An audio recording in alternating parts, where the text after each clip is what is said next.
The show's guest, Austin Peterson, is a registered representative of Lincoln Financial Advisors Corporation, a broker-dealer member SIPC, and registered investment advisor. The views expressed by Austin are not necessarily the views of Lincoln Financial Advisors. The most basic information I could give to anybody is live on 80% of what you make. No matter what that is, from the time that you're making money, whether it's right out of college or out of trade school or whatever it is that you start your own business, live on 80% of what you make. And if you take that 20% and you split it up, whatever's appropriate for you between investments, long-term retirement planning, and maybe giving to a charity that's important to you, your church, whatever, if you're living on 80% of your income and you continually make good financial decisions with the other 20%, you're never going to have to worry about money ever, and you will reach that financial independence that you're looking for, likely at a younger age than the typical retirement age of 65. Welcome to episode 148 of the AFT Construction Podcast, and today we have co-founder, financial planner Austin Peterson of Backbone Planning Partners, and he's also co-host of the Tycoons of Small Biz podcast. And it was amazing to have Austin on. This is a topic that we have not addressed on our platform in the last 2 years, and is really about understanding not only personal money management, but also business, why you should have a consultant in the financial planning for your business as well as personal. And again, we speak about everything from credit cards to investments and Roth, 401k, IRAs, as well as just understanding exit strategy. How do you pay your executives? What's that structure like? And just a lot of sound advice that Austin has, having worked in the industry, and how that's so beneficial for us as business owners, that a lot of us focus on the craft, on what we do as our scope of work, but we don't focus enough on the business, on the systems, on the financial side. So without further ado, let's get started. This past May, we had an amazing Contractor Coalition Summit. This was in Nashville with Nick Schiffer from Menace Builders and Morgan Molitor from Construction to Style out of Minnesota. And we are now up for our second round of the Contractor Coalition Summit that'll be in Huntington Beach from Sunday, November 6th through Wednesday, November 9th. Go to contractorcoalitionsummit.com, sign up, register. We have some amazing partners that'll be there sponsoring the event, amazing attendees that have already signed up. It's limited seating. We're only allowing 30 to attend. And again, this will be all things pricing, profitability, contracting, client expectations, scheduling, and of course, marketing and social media. Everything that we wish we knew in our business from the very beginning is all going to be wrapped up into just a couple of days. So we'll see you there in Huntington Beach in November. So welcome to the podcast today. We have Austin Peterson with us, and I was actually fortunate to be a guest on your podcast. So You were. Fellow podcaster, and Austin has the podcast.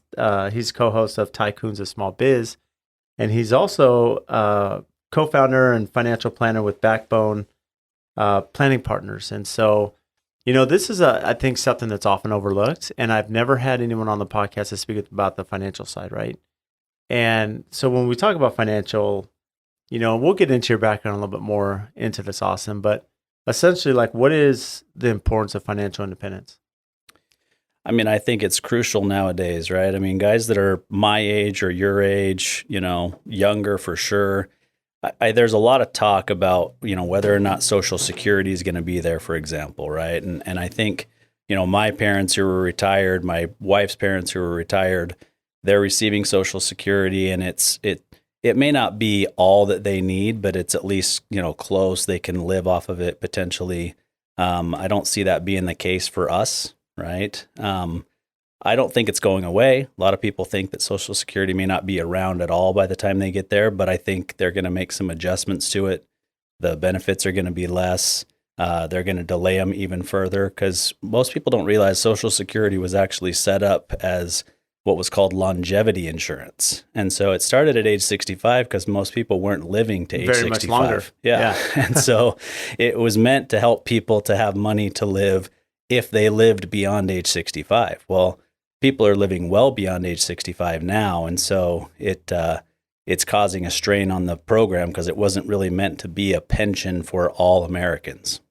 Yeah, and it's a good point, because my understanding, especially when I think in college we had talked about this, is that when it started, way back when, and was it around the Depression when it started, or yeah, essentially in 1920s, 30s, And that was the goal, is that like you're trying to give someone a little lifeline there for a few years, when you get to that age where it's a little bit more difficult to work. And especially back then where it was a lot more like warehouse or factory driven, right? It's not like today where there's other avenues, whether, real estate or tech or computer. I mean, there's a lot of different avenues to make a living now, but as you mentioned, people are living longer.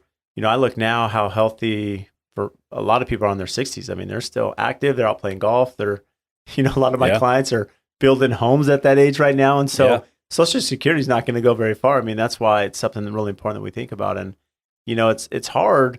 What advice do you give before we get into the business side? Because I know this has a lot of application for business, what you work with, Austin. But as an individual, how do you consult like a young person? Because understanding, 401k or Roth IRAs and some of these investment opportunities at a young age can be hugely monumental if they're doing it, but it's hard to have the wherewithal or the knowledge or the discipline, if you will, to put some money away early on. Yeah, I think that's actually what it comes down to, is it has to be that self-discipline, right? I mean, it's funny whether I'm going through security at an airport or I'm in an Uber or something like that, and they ask me what I do for a living, and I tell them, the first question is, what kind of advice would you give to a guy who's in, my spot, who's in their mid-20s or, whatever? And the most basic information I could give to anybody is live on 80% of what you make, no matter what that is, from the time that you're making money, whether it's right out of college or out of trade school or whatever it is that you start your own business, live on 80% of what you make. And if you take that 20% and you split it up, whatever's appropriate for you between, investments, long-term retirement planning, and maybe giving to a charity that's important to you, your church, whatever. If you're living on 80% of your income and you continually make good financial decisions with the other 20%, you're never going to have to worry about money ever. And you will reach that financial independence that you're looking for, likely at a younger age than the typical retirement age of 65. It's such sound advice. And, one of my early mentors had the same 80-20 split. He had told me that. And I wish I had listened, when I was super young, especially coming out of college. But, why, in your opinion, and maybe this is a sidetrack from the conversation right now, but, at this age, you and I understand this a little bit more. We're, running businesses. You're consulting with businesses and, individuals and helping them. Why does our education system, like here, not spend a lot of time on that in high school, college, to prepare people to really understand, credit cards? Because there's benefit to credit cards. Like I use them. There's a ton of benefits, but at the same time, it could be a huge issue, if people don't understand, the money management side. Yeah, I mean, I wish I knew the answer to why, to be honest with you. I think that it's something that needs to change. There needs to be a class in high school for sure, definitely in college, just the basics of personal finance, right? Because you got these students, and I've got a son who's 1 year away from graduating from Arizona State, and I remember going to orientation with him and, showing up, getting your ID card and all those sorts of things. And they're wanting you to set up a bank account with the bank that they're affiliated with as a university, and they're offering credit cards. And I'm thinking, well, wait a minute, most of these kids that are showing up, many of them without a parent, are just going to sign up for that because why not get a credit card? That sounds awesome to me, right? And you've got lots of kids that are coming out of college, whether it's student loan debt or credit card debt or both, and they have no idea what that means to them in the future. They don't know how to use a credit card responsibly, right? And I'm actually going through this with both of my kids today. So 22 and 19, they both recently got their first credit cards. And we've had to have this conversation where, they grew up in my household where this is what I've done their entire lives. And I felt that I had conversations with them and they understood these things. And some of the questions that they're asking me, I thought, how in the world do you not know the answer to that? And these are my kids, right? So if these are my kids who have grown up in a household where they hear me talking about these, and, teenagers kind of roll their eyes, and they don't listen anyway, but it makes me wonder how little everybody else knows about how this works. And you see very quickly why we have a very big problem in our country with consumer and credit card debt. So what would you recommend, going back to maybe the parent aspect, if we start there, like, how do you have those conversations with your kids? How have you done that, to address whether it be, savings account, 401k at some point when they have that opportunity with their company when they start working in credit cards, how do you start having those conversations? Yeah, I think it has to start around the dinner table, right? I think it's important that parents are open with their kids about how personal finance works, right? And every parent's going to be a little different as to whether they're going to have a level of comfort of sharing with their kids, how much money we make and showing them the actual budget, right? You don't have to do that. I think it would be great if you did, but maybe you just use, dummy numbers or whatever, but or use percentages, for example, right? Mm-hmm. And so you can say, if we've got 100% coming in, 27% of that goes to our home mortgage, and you start to break down for car them payment and food and utilities, all the things that are part of that. Yeah, so they start to understand where all of the money's going, right? Because specifically with teenagers, they're always, the neighbors down the street just went to Greece for 2 weeks, and I know, Dad, where aren't we going?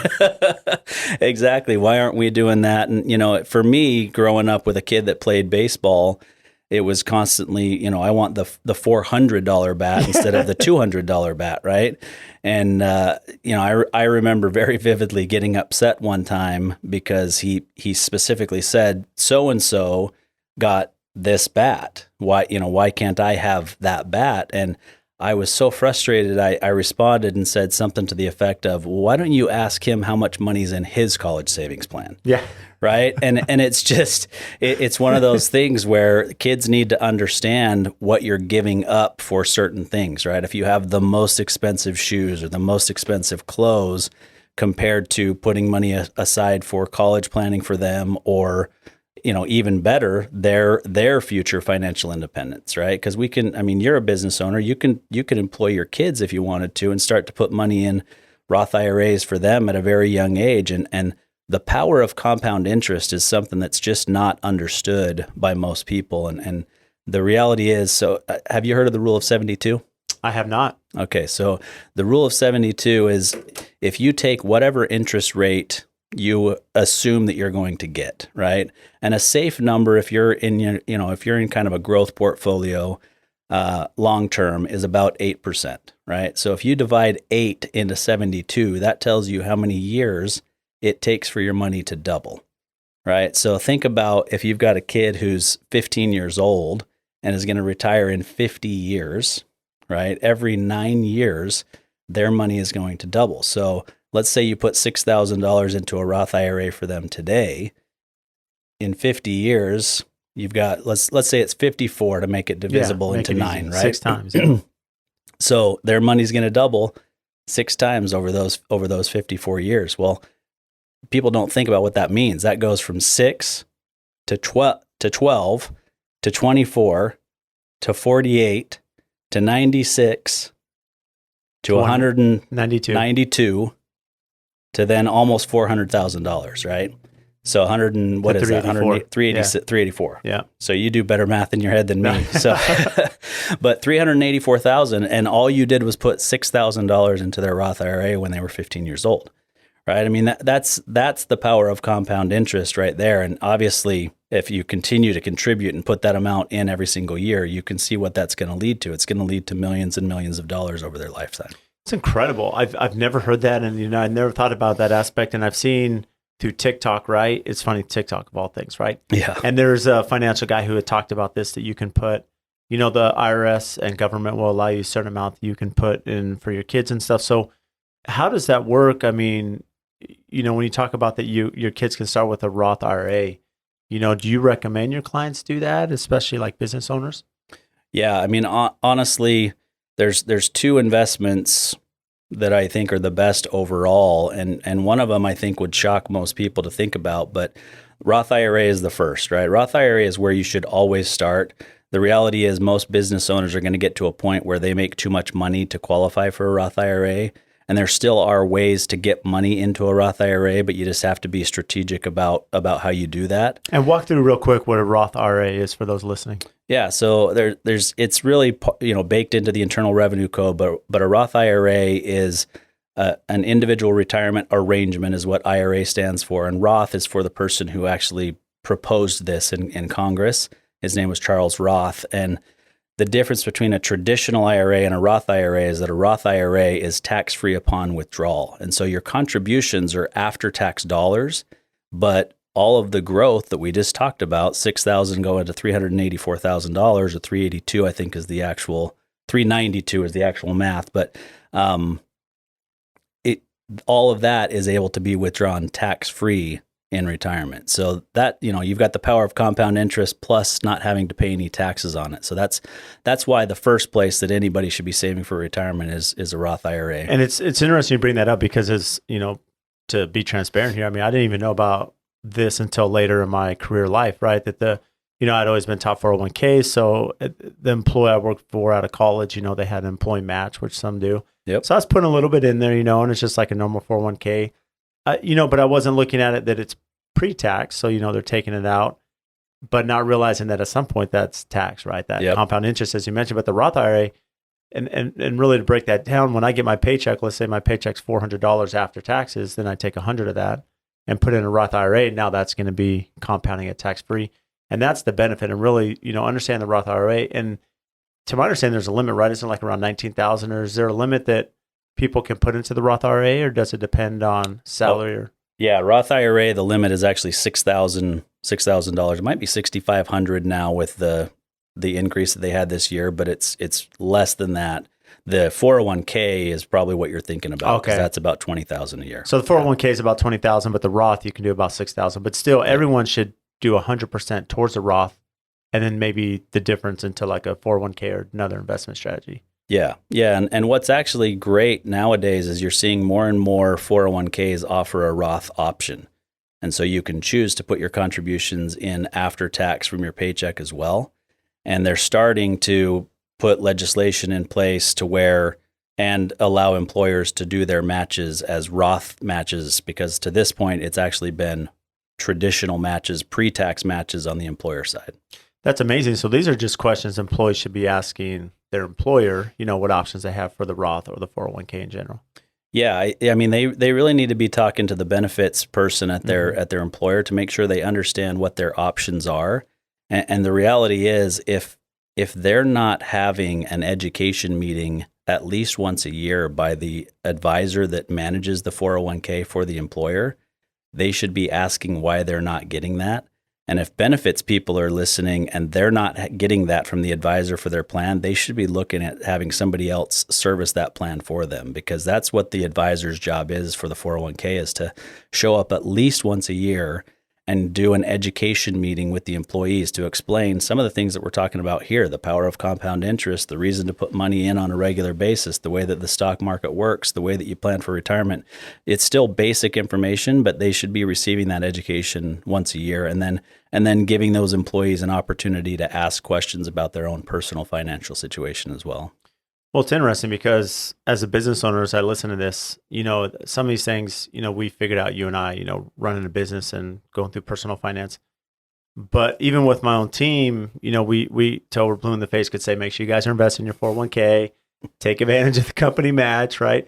But at the end of the day, without walking through, and I'm trying to think if we've actually dove into like Roth IRA and really like put that up on, say, a whiteboard to say, hey guys, just look at this, 6,000.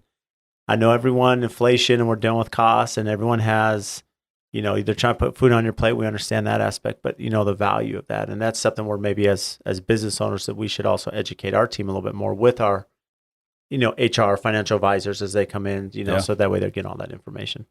Yeah. I mean, business owners shouldn't have to go it alone, right? I mean, every business owner should have a strong financial advisor that they're working with personally. As well as the one who's, it might be the same person, it might be separate, but whoever's running the 401k plan for the business should be involved in helping you to educate your employees. Now, with the children, if you have children and you're running a business, is there a limit that you can put in or invest or pay your children, even if they're not technically working, legally? Yeah. So, I mean, that's really a CPA question based on the way that your business is set up, and they'll be able to kind of advise you as to what is appropriate and okay, right? Because there are rules and guidelines as to what your kids can do, and if you get audited, you do have to be able to prove that they're doing something to earn that money, right? But it is a real powerful way to give the kids early access to some funds later on by having them, clean up around the office or whatever to earn some money, and then you're putting money into their Roth IRA for them on their behalf. And it's interesting. I mean, when we spoke about this a little bit earlier, but we talked about credit cards. I was fortunate. I'll give some credit to my mom. My mom was really big, even when I was young. When I was 16, she had, I was working. My uncles had an electrical company. They took over for my grandpa. So I was working as an electrician in San Diego. And so I was getting a paycheck and stuff, and my mom had me get a credit card. And, this is pre-computers. Yeah. Where now you can track everything. So like we had like a ledger, and she showed me how to track everything. And really her whole thing was like, when you use a credit card, it's building credit. She was teaching me about building credit and, preparing for at some point buying a car or house, later on in life. Yep. So at 16, I was earning credit, which was really incredible. But the way she did it is she's like, hey, at least at the time, she said, Brad, when you use your credit card, imagine it like a debit card. Like, so when you charge $100, I'd go on my ledger and I'd subtract 100, so the money wasn't there, Yep.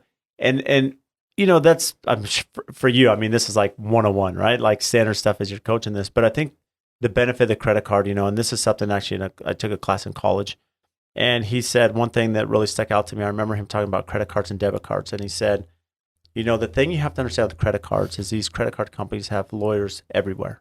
I mean, the legal team, and what that means for you as the consumer is that one of the perks is if your card is stolen or lost or fraud and people are charging stuff. And all of us have had this happen to us. You make one phone call and you say, there's a fraudulent charge, and they take it off your account and they're fighting that with all your lawyers. Yep. And you have nothing to worry about. If it's your debit card and someone takes $1,000 cash out, well, now you're in trouble because now you're fighting that battle and you're making the phone calls and doing that. Yep. And so he's all just that alone, right? That you don't have the headache. And then you could talk about points and travel, as you mentioned, and just the other company benefits you can leverage if you're using credit cards, where you can. Yeah.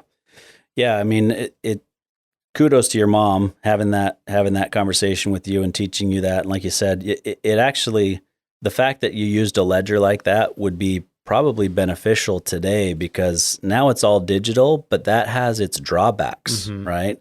And so nobody keeps a check register anymore. No. Nobody does any of that kind of stuff. And so, I think about my own kids, and I've had this conversation where exactly like what your mom said, where you have to treat that as though it's money that came out of your bank account, but it's harder to do that when they're not keeping a check register. Yeah, you don't have anything tangible that you're writing on. Exactly.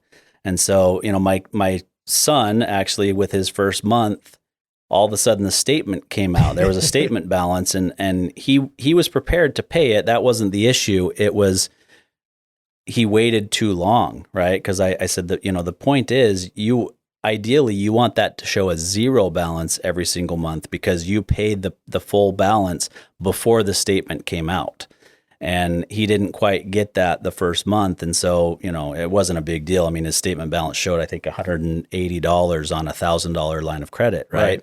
And so it's not necessarily going to negatively affect his credit score. But I said, you've got to be paying that balance every single month. And at the very least, 90% of that credit should always be available as far as the balance is concerned. That's where you're going to get the best boost to your credit score, right? And the other thing that I did with my kids, and I would recommend this to anybody for a credit building, from a credit building standpoint, is if you're going to have them driving a car, why not put a loan on that car? Even if you own it outright, put a loan on that car that you guys own jointly, and you're going to have to co-sign because they're not going to qualify for a car on their own. But that allows them to start to build credit on their own as well. And so both of my kids have car loans that are, I'm the co-signer on as well. But that's allowing them to start to build their own credit because by the time you get ready to buy a house, you have to have at least 3 open lines of credit at that point. And car and a credit card is only 2, so they're probably going to need another credit card at some point. But they have to be using it responsibly. And that's then going to show a mortgage company that they're responsible enough to take on a large credit line at that point to buy a house. That's brilliant. I've never heard that. And I think that resonates. I have a lot of kids. And so to think about that even if you have a family car and whether you're buying a used car for them to drive or you're having a family one, you're taking out a loan against it, as you mentioned, but that's that's huge advantage because if they're making the car payment, they're working now, have a job, as you mentioned, it's going to start building credit for them at a young age. Yeah, builds credit, but it also helps them to understand the responsibility of making payments on a regular basis and what that takes and what to plan for. They start to understand, maintenance on a vehicle, getting the oil change, getting car washes, all those sorts of things. And so I'll actually give you one more that, this is the one step further that I took with my kids. So we'd been saving for college for them their whole lives in a 529 plan. If you don't know what a 529 plan is, you should. And it's not just for college, right? It can be used for private school. It can be used for trade school. It can be used for a lot of different things. They've kind of really opened that up. But I told my kids all along, look, I'm saving enough money for you to go to this type of school. If you want to go to an Ivy League school or whatever, then first of all, it's tough to get into. You got to work really hard to get into those types of schools anyway. But this is what I'm saving for you to be able to go. And so beyond that, you may have to get loans. But here's the flip side to that. If you work really hard during school and you get good grades and you qualify for scholarships instead, and you don't need the money that I've saved, there's flexibility inside of a 529 plan for transportation and different things like that. And so if you get scholarships, then I'll use that money instead to help you buy a car, and I'll pay for half of the car or whatever at that point. And so that's exactly what we're doing right now is money's coming out of their 529 plan to pay my half of the car payment, and then they're paying their half of the car payment because both of my kids came out of school with good grades and were able to do that. It's brilliant. Yeah. I mean, I love that. And really what you're doing is you're teaching them not just the autonomy, but then also there's a budget aspect to that, because early on you had the 80-20 plan where you need to save 20%. But if you're having them think about this, that, okay, it's one thing to say mom and dad are figuring out college and we know how expensive that can be. But if I now understand that there's some financial wherewithal for me personally, that if I'm a good steward and I'm working hard, I'm getting scholarships and I'm responsible and, I'm lowering the costs here, that there's a benefit now. Right. Yep. And so it also teaches them that, hey, there's a work ethic involved, that they can also be the recipient of this by putting forth that effort, which is pretty neat. Yeah, and the reward for them is that they get to drive a little bit nicer car than they otherwise would have. Yeah. Or even maybe not have a car. Right, like exactly. Many of us in college. Yeah. So, and you mentioned this a little bit when you're speaking with your kids, going through a budget, and maybe you don't show them like your entire cost. But I think life's funny this way. And what I mean by that is when I was, when you're a teenager, you think you know everything. I thought I knew everything as a kid. I was tough on my parents. I was really hard on them. And then I became a parent, and it's like immediately the first thing I do, I call my parents like apologizing, right? Because I'm like, it was just so difficult. And then you're trying to figure out how to run a household and pay for things. And, I remember being away at college the first time, and I'm having to buy like toilet paper and paper towels. And I'm like, I don't want to spend money on that. Like I need to buy food or whatever, And so you kind of have this realization, but I apply that to business too, because, a lot of times as in business, as an employee, especially being green out of college, I'm working and I'm just thinking I'm being paid X per hour, or here's my salary.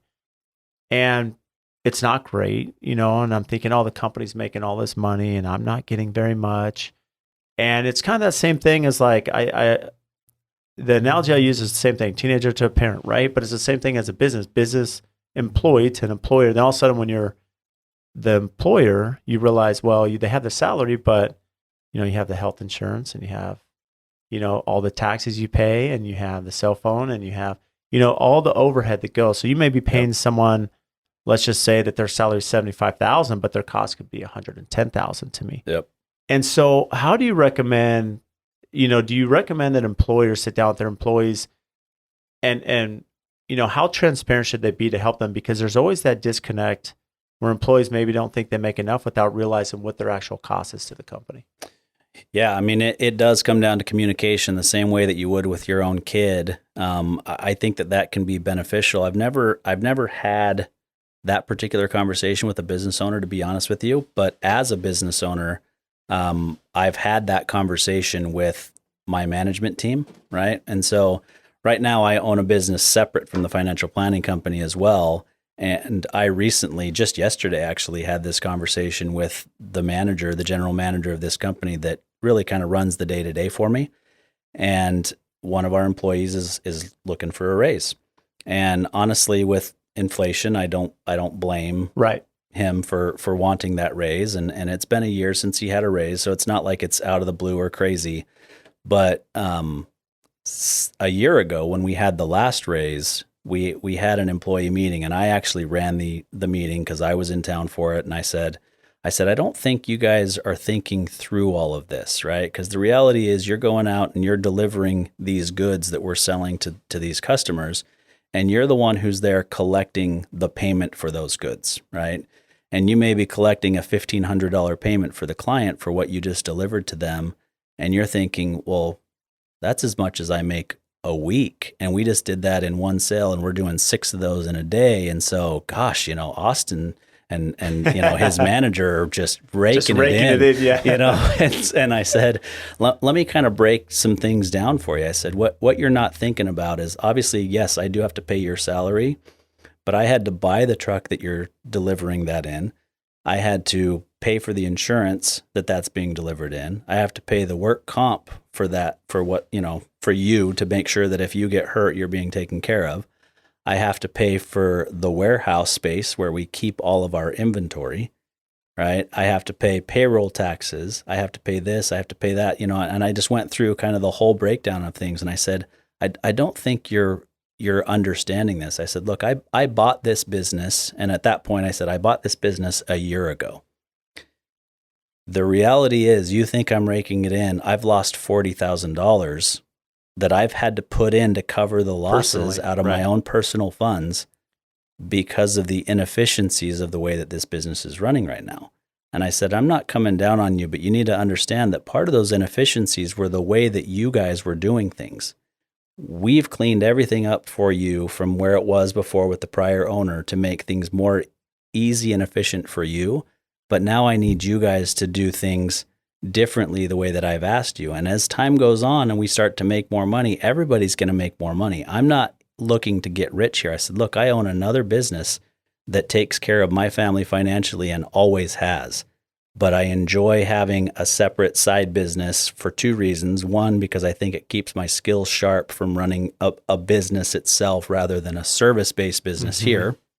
Right. And then second, I believe that it makes me a better financial planner for my clients because I know exactly what they're going through on a day-to-day basis. And so I said, that's why I own the business. It's not to make me rich. The reality is, as you guys continue to improve and do the things that I ask you to do, and this business improves overall, everybody's going to benefit. And I think if they see it that way and don't think that you're just making all kinds of money and, life's good, because the hard part is typically the owner of a business, specifically your type of business, is going to show up in a really expensive, nice truck. And they may see you one day on a Friday, bringing the boat to the office before you go for the weekend. And so all they see are all these really expensive things that they don't have. And they believe that, you're making all kinds of money on their backs is the way that it's viewed, unfortunately. Right. And communication is key so that they understand all of the expenses that you have, but they also need to understand that you're also the one who took all the risk. This episode is brought to you by Pella Windows. When it comes to building homes at AFT, almost every project has Pella Windows. And they've been just an incredible partner of ours. And locally, Sammy and Adam, they are not only amazing business partners behind us, but they are super close friends. And I speak on the podcast all the time about the importance of relationships, right? Relationships with our customers, with our vendors, with our suppliers. Because at the end of the day, I'm only as good as those that help our brand and assist us in our projects to take it from the ground up all the way to completion. And if we didn't have partners such as Pella, there's no way we'd be who we are today. Over the years, we've built this amazing relationship. When we call them or email them, they respond. They're quick. Their company culture, their integrity, their honesty, they are always there to do what's right for us and the customer. They can do anything from small replacement projects to large custom homes and even multi-million-dollar commercial projects. And also, when you think about their product line, they can do ultra contemporary, historical preservation, and large traditional projects. So for anyone, any scale, any size, they're the ones to call. They're here local. They have an amazing Instagram. Make sure to give them a follow to see what they're doing. So if you need windows and doors, give Sammy and Adam a call. We stand behind Pella. We love what they do, their culture, their brand, and especially their quality. And if you want to learn more about Pella Windows, check our show notes. We'll have everything tagged there so you can give them a follow and have their contact information to reach out. For those of you that have listened to the podcast, you know how big of a fan we are of Build-A-Trend and that we have used this software for the last 4 years. And many of the guests that we brought on the podcast are also Build-A-Trend users. And in this day and age, with as busy as all of us are in construction, as complicated as it is with escalation pricing, lead times, tracking, organization, all of us need a good project management software to help simplify and organize our business. And there are a couple features that we love a ton about Build-A-Trend. And one is the owner portal. The other is the daily logs. And these are features that we use daily, right? Half of my clients are out of state. And as an owner, it is so imperative how we communicate with our clients, with our team, with our customers. And through Build-A-Trend, this allows us that quick connection. They can check at any time. We can communicate with them. We're up to date. This has actually helped us win jobs, win projects because of that organization, especially at pre-construction. And Build-A-Trend also offers a ton of service on the back end, training and understanding and workshops, to help us use their software effectively. They also have the podcast, The Building Code. To learn more, head to buildertrend.com/AFT to get a 60-day money-back guarantee on your Build-A-Trend account. That's 60 days to make sure you love this product with no pressure, and I know you will. Yeah. And I think that's something that's often overlooked is, and one thing is, as you mentioned, the communication side and whatever that transparency means per company, right? It's going to be a little bit different how they communicate that with their employees. And, I've seen some companies where they'll put through maybe a spreadsheet of, here's your salary, here's what you're making per hour, but here's the actual cost of you, right? So I may be paying you just easy math, $20 an hour, but you're costing me is $29, right? And then they see that. But you mentioned risk. And I think something that a lot of us, at least I didn't realize till I own a business, is now the hours that I'm awake at night, right? And I'm thinking about backlog and I'm thinking about pipeline and I'm thinking, okay, yeah, my team's busy now and they're coming to me like, hey, we're really stressed today. And I can see that. And you alluded to this on the business is, okay, well, how do we create systems? How do we create organization? How are we going to fix some of the stuff to fix today? But that's only a small part of it. Like I do have to fix that today, but mentally I'm thinking, where's the next sale? Where's the next job? Especially for me, I'm in the fee business. I mean, you have some service and fee business side of your career.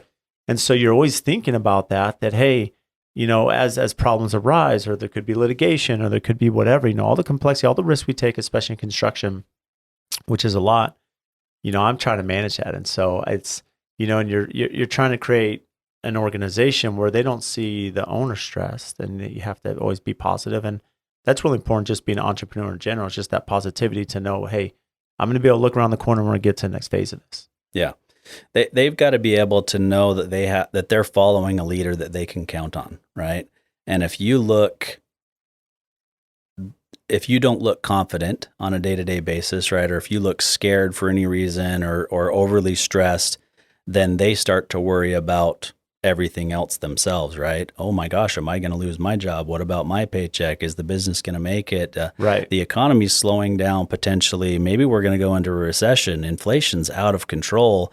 Do I need to be worried about my job? Do I need to be looking for another job? So, all that kind of transfers over to them, which then transfers to inefficiencies in the workplace and can compound the problems overall for the business if it's not handled the right way. And so, yeah, it's a delicate balance. I tell people all the time that, being an entrepreneur or owning a business is not for the faint of heart.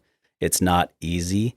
I think we've got all these books. Somebody mentioned to me the other day that, the 4-Hour Work Week. I think it was actually my podcast recording this earlier this week. And he said, you've got these books out there, the 4-Hour Work Week, which is a great book, right? And I love the principles and the ideas behind it.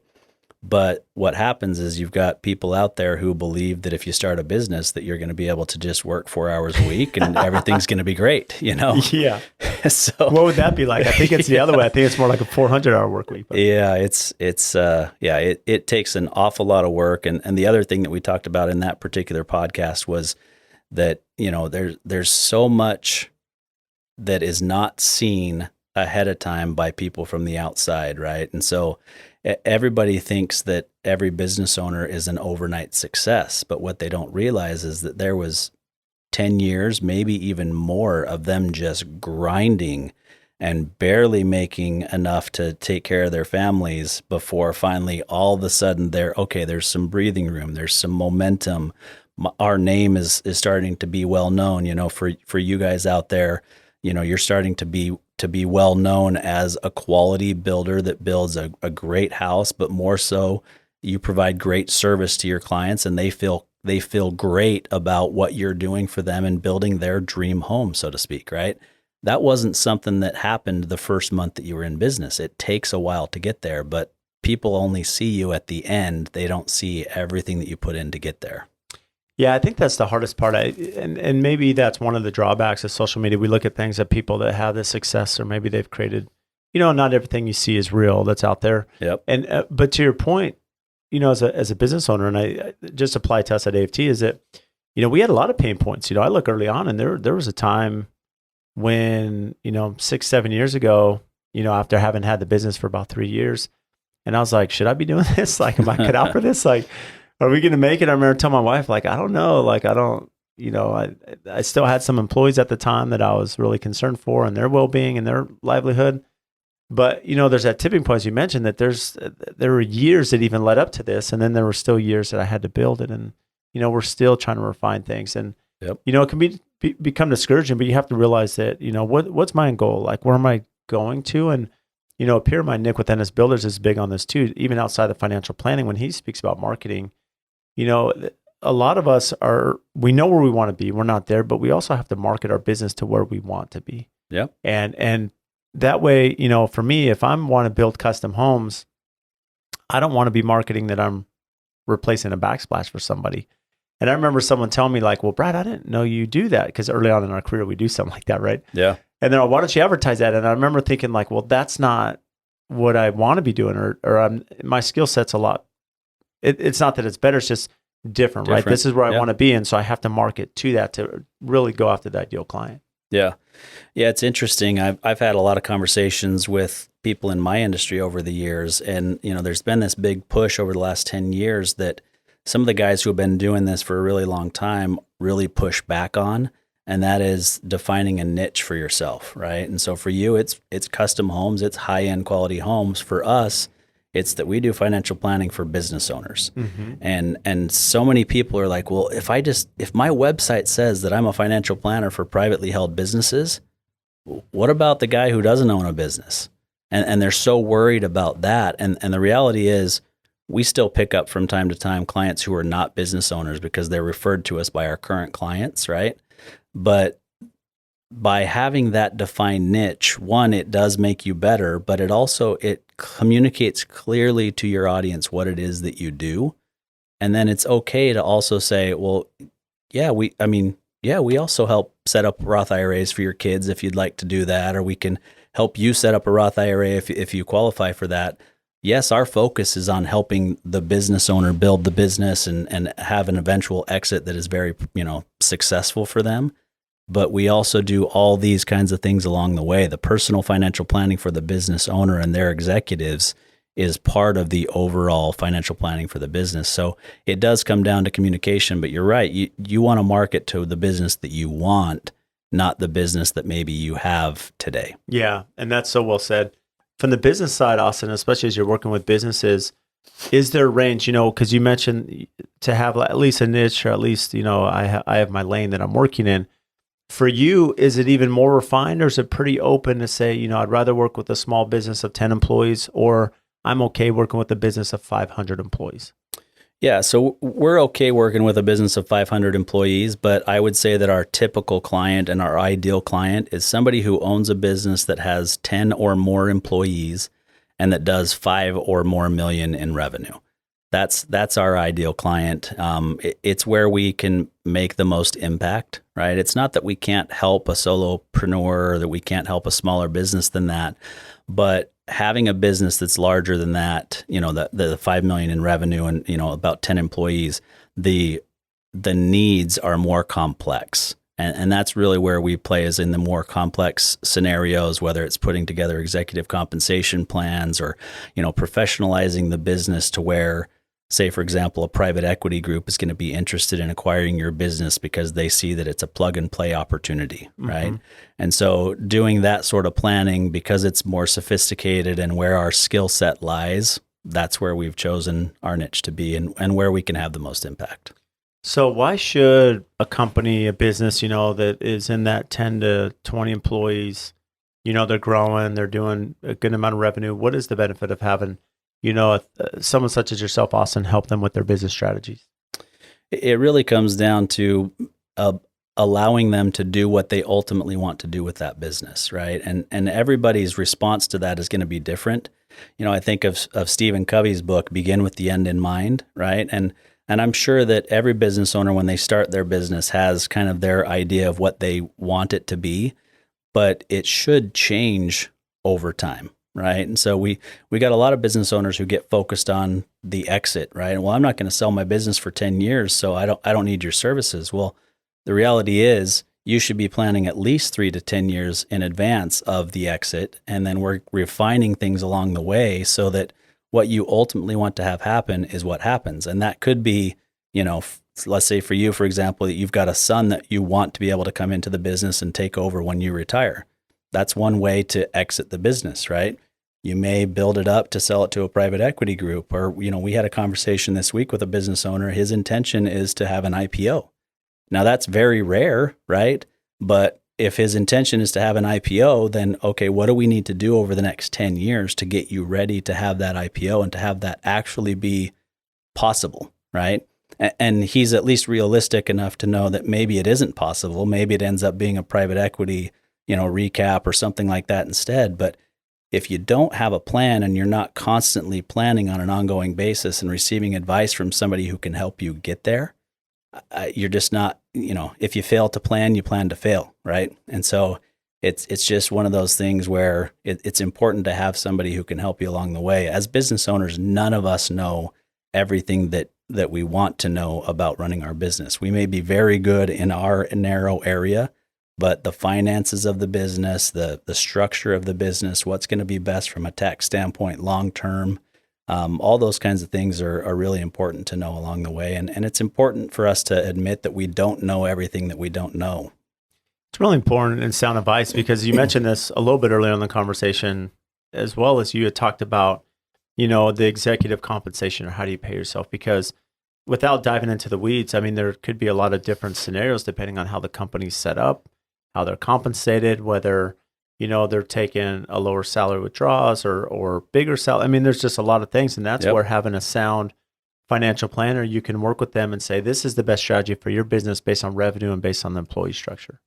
Yeah. And I would actually even add to that and say that a business owner, whether they're structuring their own compensation or the compensation of their executive team, when that conversation's being had, your financial planner and your CPA should be in the same room with you at the same time.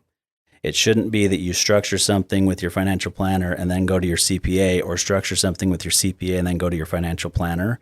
That I think is a missed art today, in that your CPA, your attorney, whether it's your business attorney or estate planning attorney or both, your financial planner, all three of them should be in the same room with you at least once a year, so that you guys are all rowing in the same direction, right? Because every one of them have their area of expertise, and it's important. But you got to remember, it's almost like a horse with blinders on, where they're only looking at it through the legal lens or the tax lens, and they're not looking at the picture overall. And a financial planner, at least a good one that specializes in business planning, knows enough about the tax and the legal to where they can push back and say, that's great, that does make sense. But if we tweak it a little bit, the overall picture ends up being better for the business owner. So logistically, and this is genius, I've never heard this, but it makes complete sense to have your CPA, your financial planning for the business, and possibly your personal estate. How logistically is that difficult to pull off, to have a meeting with all those three parties, or even at least two of them? I think if everybody goes in and understands that that's the expectation, I will tell you that over the years, we get some pushback sometimes from the CPA or the estate planning attorney or the business attorney, and not wanting to be there at the same time, or they want to make sure that they can still bill for their time, and all those sorts of things, which of course they should be able to do that. But I would say to a business owner, and I say this to my clients all the time, we actually just met with a new prospective client yesterday, and I told him, I said, you need to understand that if you hire us, we will be the quarterback of the team. And you've got to be okay with us saying your CPA is just not up to snuff with what we need. And if that CPA and that attorney are not willing to play ball and understand that this is for the better outcome of the client, then you've probably got the wrong CPA or the wrong attorney. And so it's not normal, right? It doesn't happen all the time. And so they're a little bit guarded about it to begin with. But most of them, if they understand what it is that you're trying to get to, then they'll be amenable to that. And yeah, it is hard to schedule 4 people's, schedules today at the same time, but it's definitely worth it. It's a better outcome for the business owner for sure. It's so smart. I love the analogy of the quarterback.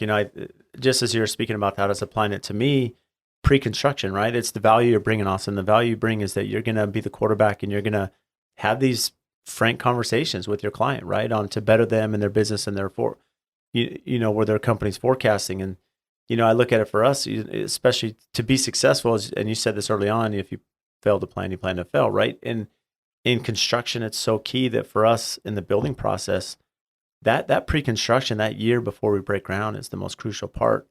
And we have to play the quarterback. We have to say, okay, architect, designer, landscape architect, possibly, maybe lighting consultant, whatever, these parties we have to kind of steer and guide and make sure that we're on the same page so that when we go to break ground, we have all the information. And I've always been adamant about this. I mean, this is something that I made a mistake on early in my career, is that I would start a house because the client's excited. We got the contract. We're super excited. Let's get started. Let's break ground. Let's get things moving. And we don't know what paint color we have. We don't know grout, which is still down the line, but we don't know. We don't know stain color of interior doors. And that comes up so fast, and then it delays the project and you have issues. And what I found is that, no, we're not starting until we have it all. Yeah. And the client understands, I'm going to bid it once. I'm going to have this information. And now a lot of our clients, even if they've been through the process, maybe just haven't heard it like this, like you just saying, Brad, this is how you need to do it. Yeah. And if you do it this way, okay, yeah, I trust you, Austin. That's the value you bring. I'm going to rely on you and your expertise. Let's go do this and do it right. Yeah. Yeah. I mean, it would make no sense to build a house and, you frame the house up and then all of a sudden you have the electrician and the plumber show up on the same day and they're deciding, well, I'm going to send I'm going to send the water this way and I'm going to send the sewer this way. And, I think it'd be good to put an electric receptacle here. I mean, it has to be planned ahead of time. Everybody needs to know where everything's going and why. And then it all works together, right? Just like a house, the framing is what holds the house together. Financial planning is the same way. As you've got to have that plan that holds everything together and make sure that, you start with the foundation, then you put the walls up, then the second story, then the trusses go on, all that kind of stuff. It's in order for a reason. And it's no different with financial planning. So without getting into specifics of your business, Austin, or like financial planning, if I'm a business owner, I'm reaching out to you, fee structure, what does that look like? Is it like on retainer? Is it like an hourly thing? Is it maybe a package? Maybe there's a variation of all the above. Kind of how does that work, as you're working in consulting and maybe quoting, to work with a new prospective client? Yeah. So there's really 3 different ways that we get paid along the way. And first is a financial planning fee. And that can be paid once a year. It can be paid once a quarter. It can be paid once a month, spread out over the year, so to speak. But that is, you use the word retainer. That's kind of like a retainer. We would call it subscription-based planning, right? Because the reality is many business owners don't have much in the way of assets outside of their business, right? If I had $1 for every time a business owner told me my business is my retirement plan, I'd be very wealthy, right? But and so because they don't have investments for us to manage, which is the way that a lot of financial professionals make their living, is by charging a fee for managing investments or making commissions off of certain products that they sell, which is the second way that we get compensated, right? I mean, we do manage investments, we sell life insurance when appropriate, we do all those kinds of things that are important along the way. We call that the implementation portion of the financial planning process. And so, there is compensation there, but that upfront fee, and then the third, quite honestly, and this isn't an exchange of money in any way, shape, or form, but we believe it's the most important form of our compensation, and that's that our clients will introduce us to other people who have needs of our services. And the reason that that's so important, it's not just for us to be able to build our business, but the reality is most financial planners or financial professionals spend more than 50% of their time looking for more clients. And by the way that we do it in, our podcast, working with CPAs and estate planning attorneys, and then being referred by our own clients, that allows us to spend 5% of our time looking for new clients and 95% of our time servicing our current clients, as well as seeking continuing education to make us even better at our jobs and to provide even better service to our clients. So it's funny you say that. So this is off topic, but the other night, as you're speaking about just, the business development arm. So one thing I love to do, because, life can be stressful. I love to watch The Office. It's a great show. Yeah. And so the other night we're watching, my wife and I, and there's the temp Ryan was going to like graduate school. And Michael Scott was like, I know everything about business, quiz me. And he's like, is it cheaper to like retain a client or get a new one? And Michael Scott, of course, has no idea. And he says it's cheaper to find a new one. But to your point, I just laugh because any of us that have been through business understand the complexity of trying to retain a client as opposed to get a new one. But business development takes a lot of time. And so that third arm that you mentioned, that referral, which of course, that just shows, the job that you do catering to your customers, the reason they're going to refer you. And, just the podcast too you have, Austin, which is really fascinating because the Tycoons of Small Biz, you're catered to small business too. I mean, we're to divert here. I mean, you're on my podcast now, but and I was on yours, but why the podcast? What benefit have you seen and why was that a passion of yours early on?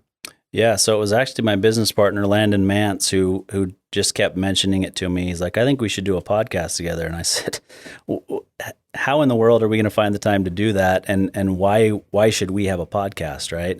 And he convinced me enough to look into it. And oddly enough, I was invited to be on a podcast around the same time at Business Radio X. And so I was invited to come in and to be on a podcast. And I actually took one of my clients in with me and we were both on the podcast together.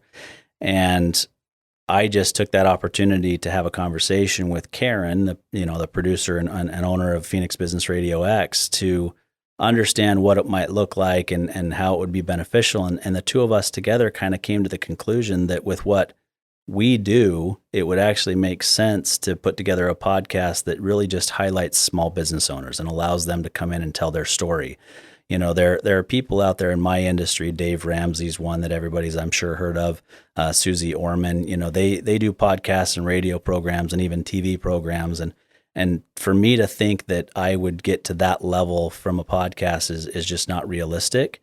But having an opportunity to invite a new business owner in every single week to tell their story and to share their advice with other business owners, that was intriguing to me.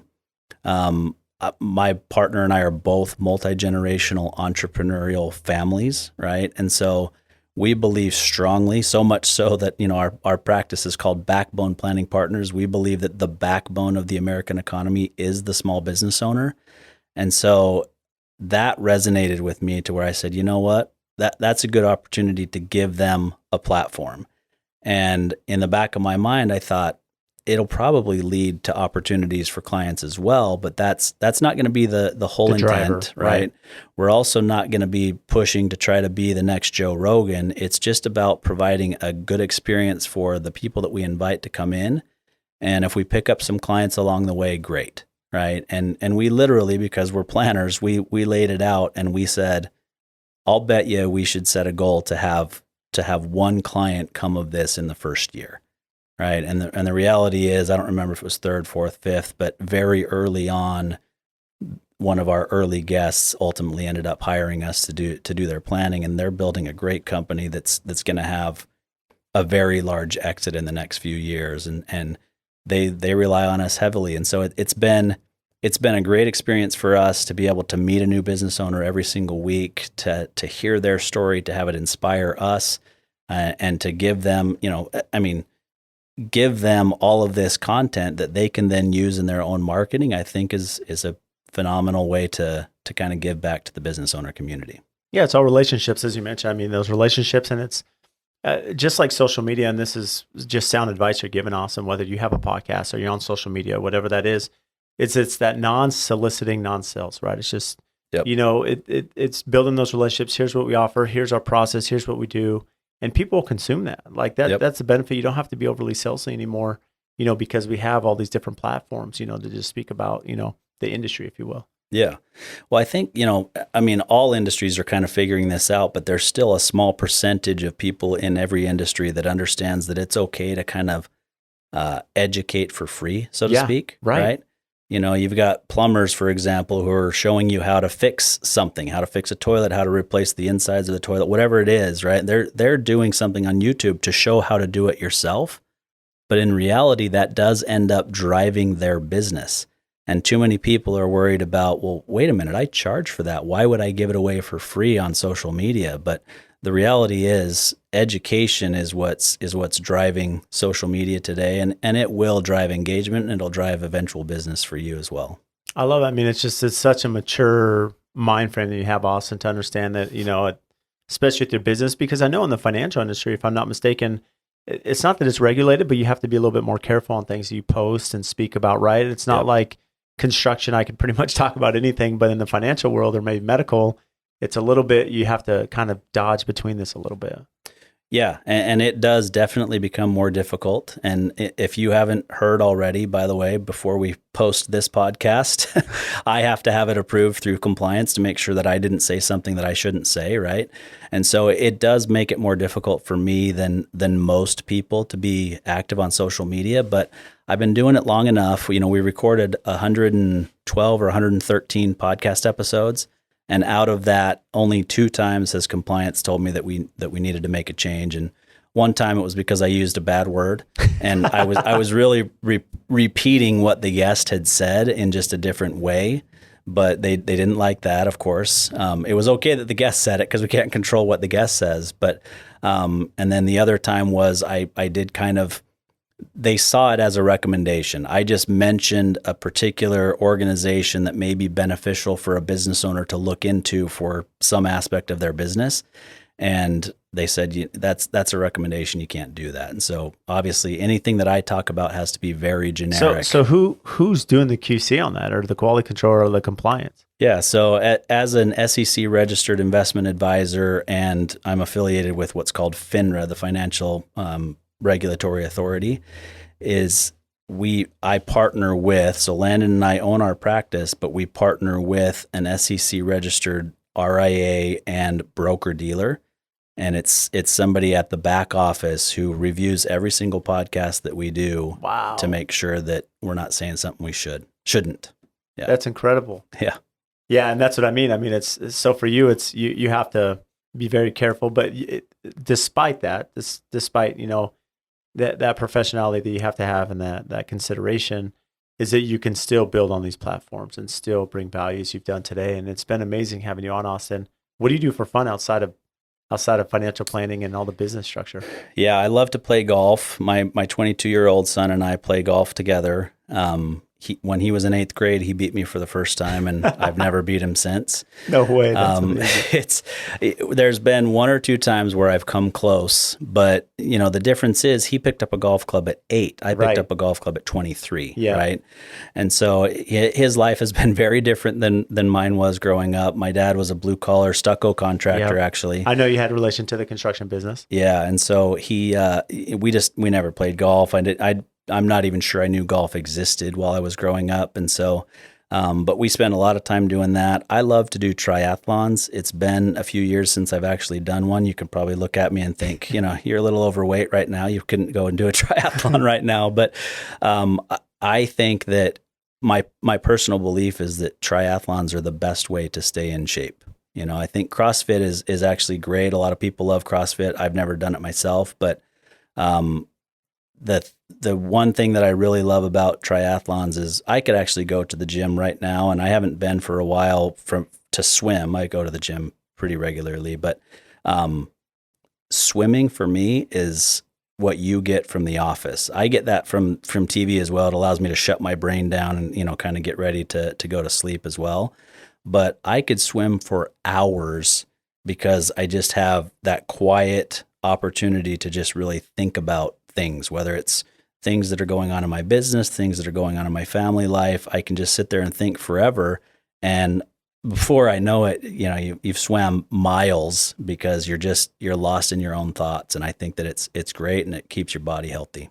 Well, the best part is not only just that time where you're not on your phone you're disengaged a little bit, but you also have the health factor, right? Because swimming is definitely a full body workout. And anyone that's done a triathlon, I respect you a lot because I've done like some mini ones. And I was a runner in high school, and I've done, marathons, half marathons and stuff. But, putting that all together, the biking, the running, swimming, I mean, it's tough. There's a lot of work behind it. So yeah, it's interesting. When I was training for the last one, it was the Oceanside Half Ironman, and my training schedule actually led perfectly to do the Phoenix Half Marathon as a training run.